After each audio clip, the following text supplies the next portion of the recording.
अस्सलाम वालेकुम जी। आज हम एक्सरसाइज के न्यूमेरिकल सॉल्व करेंगे। वह चैप्टर हमारा कंप्लीट हो गया था। तो सबसे पहले 8.1 उसकी स्टेटमेंट देखें। The wavelength of the signal from the radio transmitter is 1500 metre and the frequency is 200 kilohertz. What is the wavelength of for a transmitter operating at 1000 kilohertz and with what speed the radio waves travel. कह रहा है एक wavelength है radio signal की जो कि 1500 metre है, उसकी फ्रीक्वेंसी जो है 200 किलो हर्ट्ज़ है, और एक दूसरी रेडियो सिग्नल है उसमें 1000 किलो हर्ट्ज़ उसकी वेवलेंथ है, उसकी फ्रीक्वेंसी बताएं और साथ में वेव की स्पीड भी बताइए। इलेक्ट्रोमैग्नेटिक वेव्स तो सारी स्पेस के अंदर सेम स्पीड से मूव करती हैं, तो हम यहाँ पर यूज़ करेंगे v is equal to f lambda.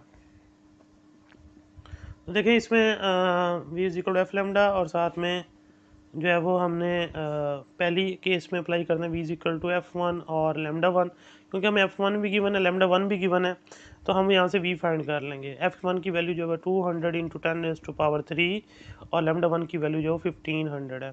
इसको मल्टीप्लाई करेंगे तो हमारे पास जो v आएगा वो 3 इंटू 10⁸8 मीटर पर सेकेंड आ जाएगा। ये स्पीड आ गई। अब हर इलेक्ट्रोमैग्नेटिक वेव्स की यही स्पीड है। अब इसको सेकंड केस में यूज़ करें v is equal to f lambda, तो यहाँ F2 और लेमडा 2 कर लें। हमने लेमडा 2 फाइंड करना है, उसको सेपरेट करें, v ओवर F2 हो जाएगा।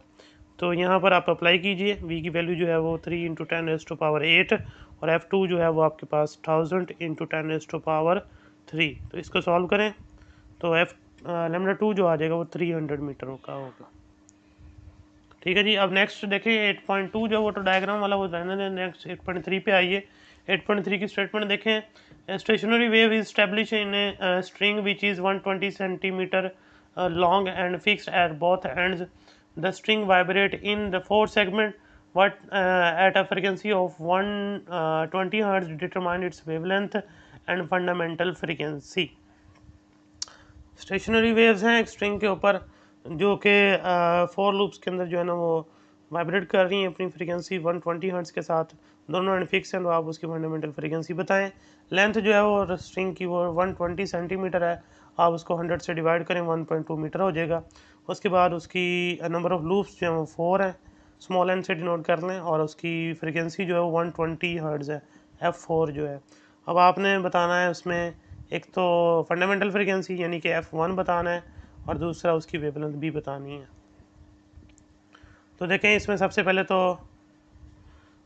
फार्मूला जो है आपके पास Fn is equal to NF1, तो यहाँ पर लगाइए F4 is equal to 4F1। F1 आपने निकालना है तो 4 इधर आके डिवाइड हो जाएगा F4 के नीचे। F4 जो है वो आपके पास 120 डिवाइडेड बाई 4, तो F1 जो होगी वो 30 हर्ट्ज होगी। उसके बाद वेवलेंथ आपने फाइंड करनी है, क्योंकि ये 4 सेगमेंट के अंदर जो है वो वाइब्रेट कर रहा है, तो इस वजह से जो है आप इसकी जो लेंथ होगी उसको मल्टीप्लाई करें। देखिए मैं आपको बना के दिखा देता हूँ, चले ज़्यादा आसानी हो जाएगी। फिक्स एट बोथ एंड है, तो देखें 4 लूप्स के अंदर 1 2 3 और ये 4 लूप्स बन गई। इस तरह से वाइब्रेशन है। अब देखें नोड से नोड, नोड से नोड, नोड से नोड, ये आपने वेवलेंथ कैलकुलेट करनी है। लेंथ जो है देखें नोड से नोड लेमडा बाय 2, फिर नोड से नोड लेमडा बाय 2, फिर नोड से नोड लेमडा बाय 2, फिर नोड से नोड लेमडा बाय 2। तो इसको अब आप देखें ऐड करें तो 4 लेमडा बाय 2 आ जाएगा। तो 4 लेमडा बाय 2 जब कैंसिल होगा तो फिर 2 लेमडा बच जाएगा।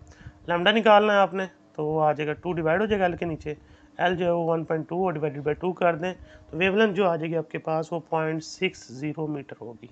डायग्राम से ज़्यादा आसानी हो जाएगी इस तरह करने से। नेक्स्ट 8.4 देखते हैं।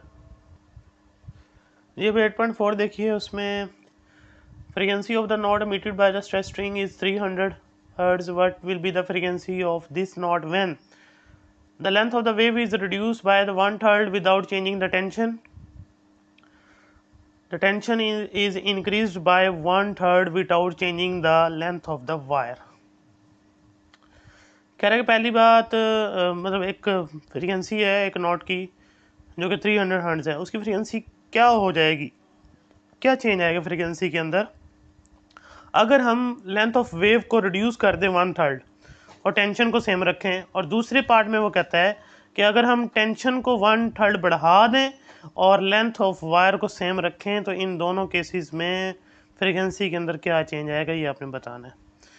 तो पहले हम ए पार्ट सॉल्व करते हैं। देखिए हमारे पास दो फार्मूले हैं, एक v is equal to f lambda जो आप यूज़ करते हैं, दूसरा जो फ्रीक्वेंसी का फंडामेंटल फ्रीक्वेंसी का फार्मूला यूज़ किया था हमने 1/2L into under root f over m था। एफ जो टेंशन थी और एम जो है वो लीनियर मास डेंसिटी था यहाँ पे। ठीक है जी। तो अब हम पहला पार्ट सॉल्व कर रहे हैं पहले, जिसमें हमने क्या करना है, लेंथ ऑफ वेव को रिड्यूस करना है। तो ओरिजिनली हम कहते हैं इनिशियल जो वेव लेंथ है उसको आप λ1 से डिनोट कर लें, और जो नहीं बनेगी उसे हम फाइनल वेव लेंथ कहते हैं। तो फाइनल वेव लेंथ जो बनेगी उसे आप λ2 कह लें। ठीक है जी। अब अकॉर्डिंग टू गिवन कंडीशन के उसने कहा है कि रिड्यूस करनी है 1/3, तो λ1 में से 1/3 लैम्डा जो है वो माइनस कर दो, तो ये आ जाएगा 2/3 λ1। तो ये रिड्यूस हो गई। अब आ जाए उसी इक्वेशन पे v is equal to f lambda पे। ठीक है जी। तो इसके अकॉर्डिंग देखें v तो वहीं रहेगी स्पीड, क्योंकि आपने टेंशन कम वेवलेंथ कम की, फ्रीक्वेंसी बढ़ जाएगी, तो speed of the wave as it रहेगी।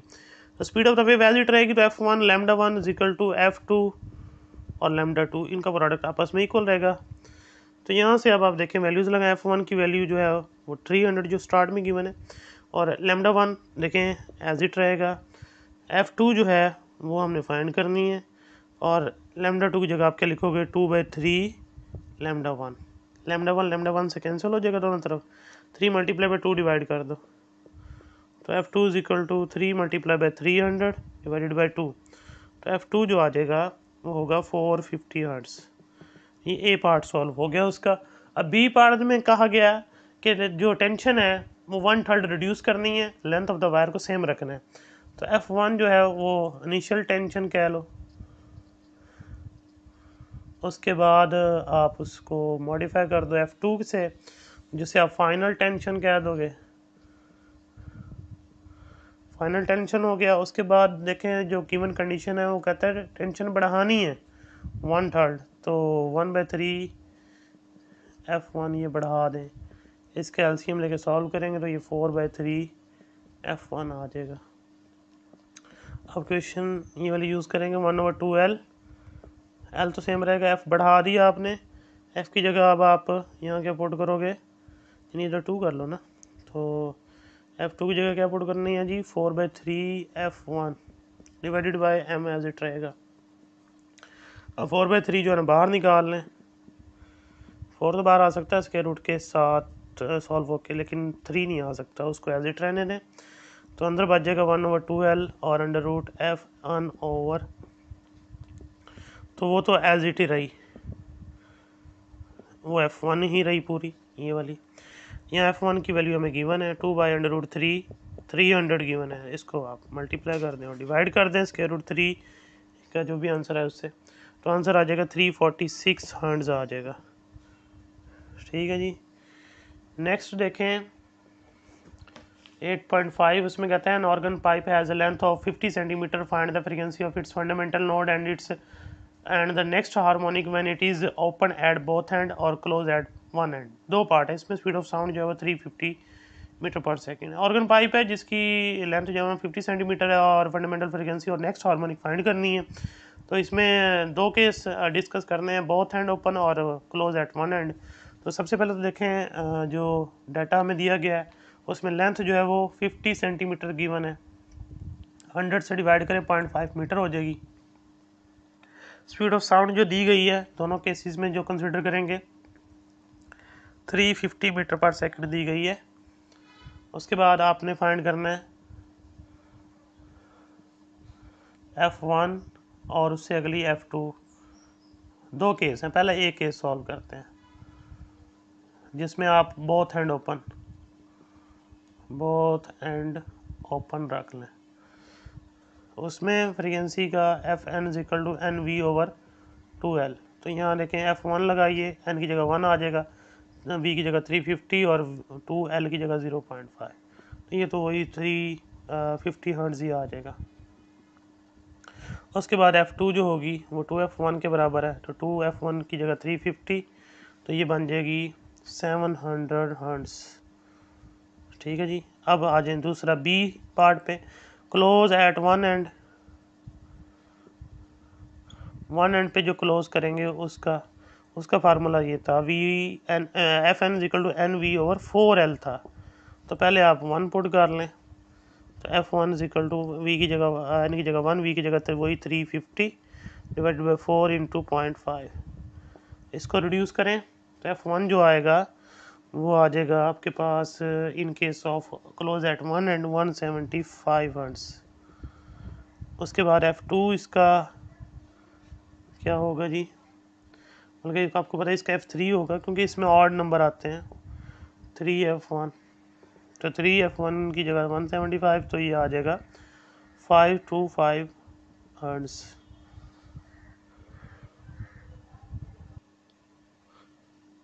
Eight point six a church organ consist of pipes each open at one end और डिफरेंट लेंथ।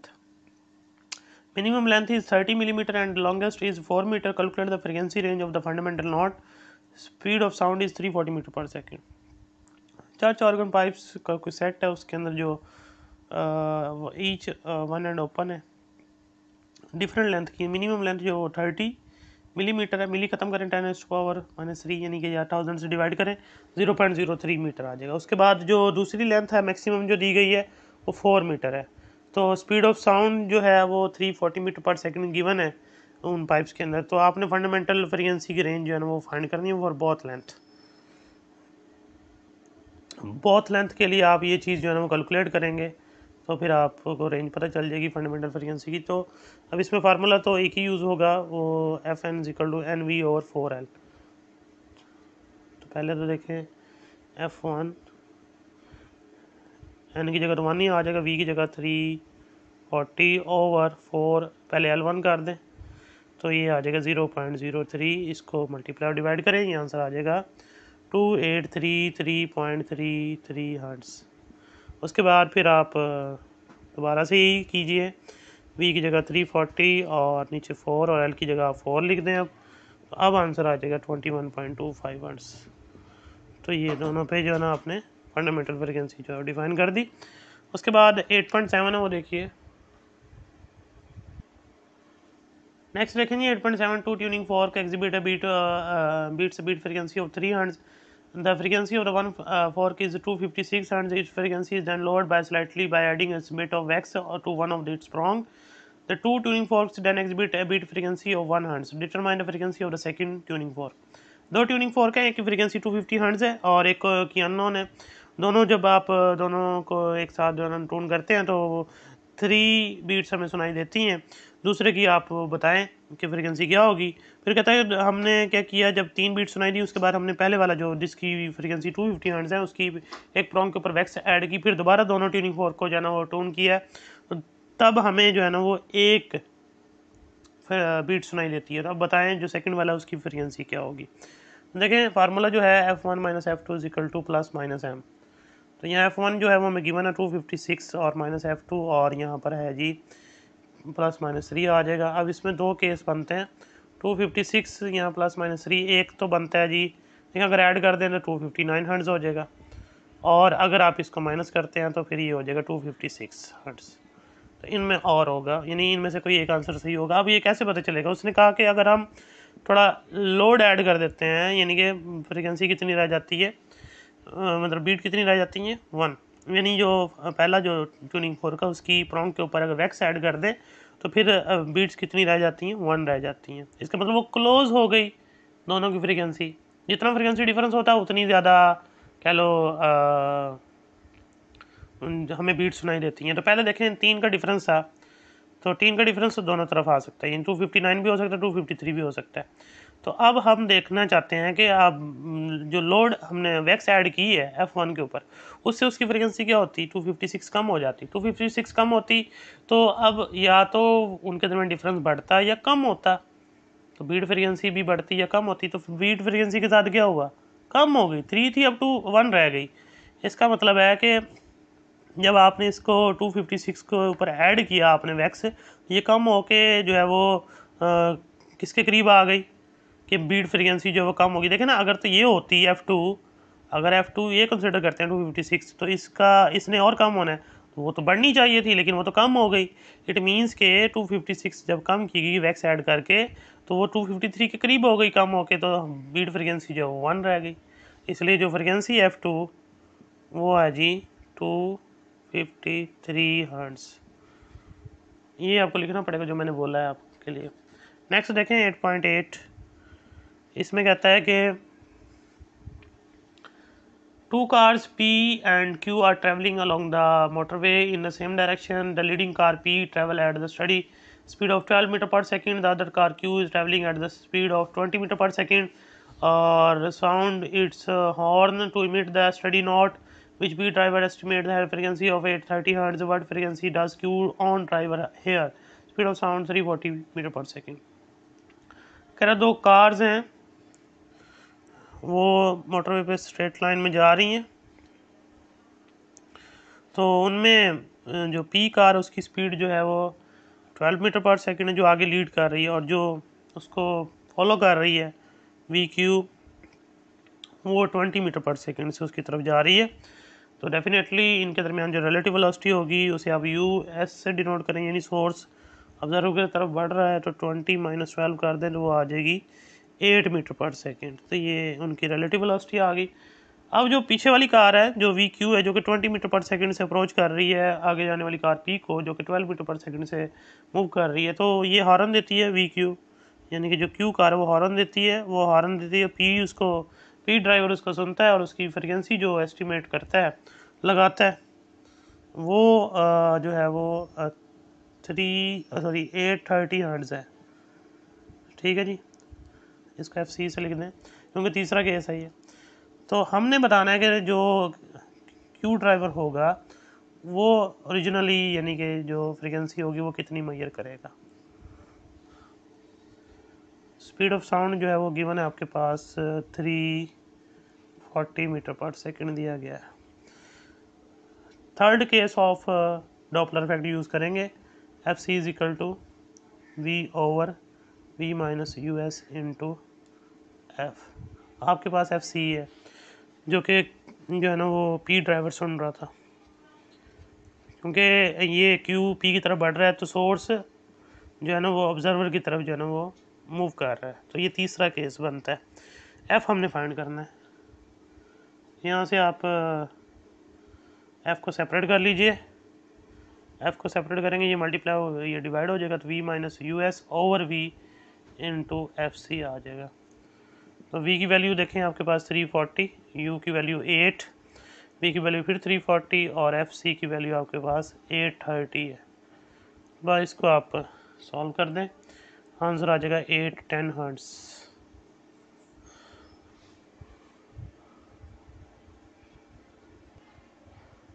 देखें इसने 810 मेजर की, जो आगे ऑब्जर्वर था उसने 830 मेजर की। उसकी रीज़न ये कि सोर्स उसकी तरफ जा रहा है, उनके दरमियान डिस्टेंस कम हो रहा है, वेव कंप्रेस होती जा रही है, फ्रीक्वेंसी बढ़ रही है, इस वजह से।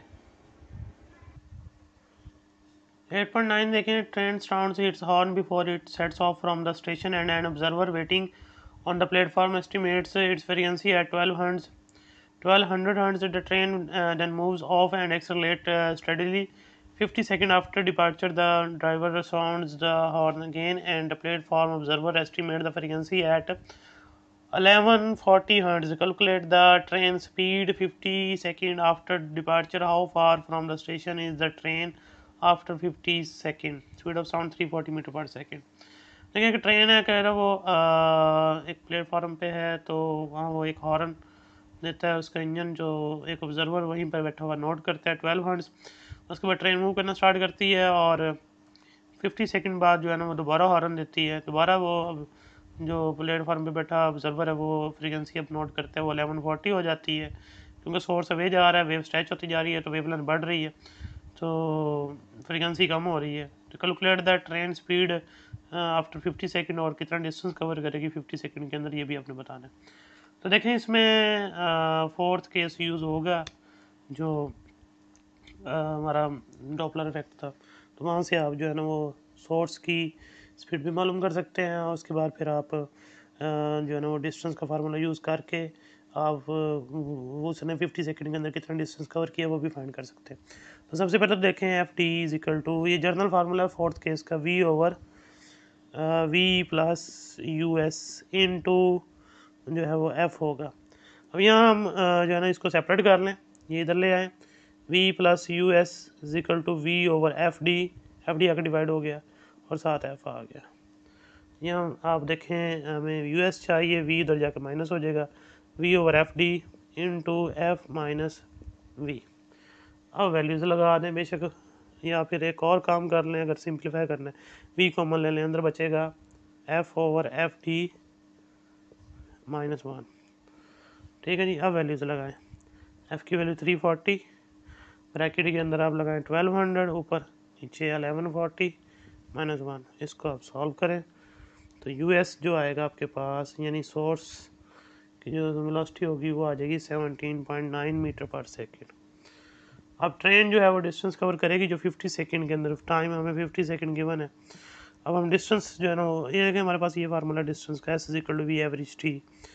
ठीक है, अब एवरेज का फार्मूला जो है ना ओपन करें, average initial plus final divided by 2 और साथ में टाइम। इनिशियली तो रेस्ट में थी 0, फाइनली उसने 17.9 कवर की, स्पीड इतनी गेन कर ली 50 सेकंड के अंदर। तो इसको आप सॉल्व कर दें, 448 मीटर उसने कवर कर लिया पहले 50 सेकंड के अंदर। 8.10 देखिए लास्ट न्यूमेरिकल है। Absorption spectrum of the faint galaxy is measured and wavelength of one of the line identified as the calcium alpha is found to be 478 nanometer. The same line has wavelength of 397 nanometer when measured in the laboratory. Is the galaxy moving toward or away from the earth? दूसरा कहता है calculate the speed of galaxy relative to Earth. Speed of light जो 3 × 10⁸ metre पर second होती है।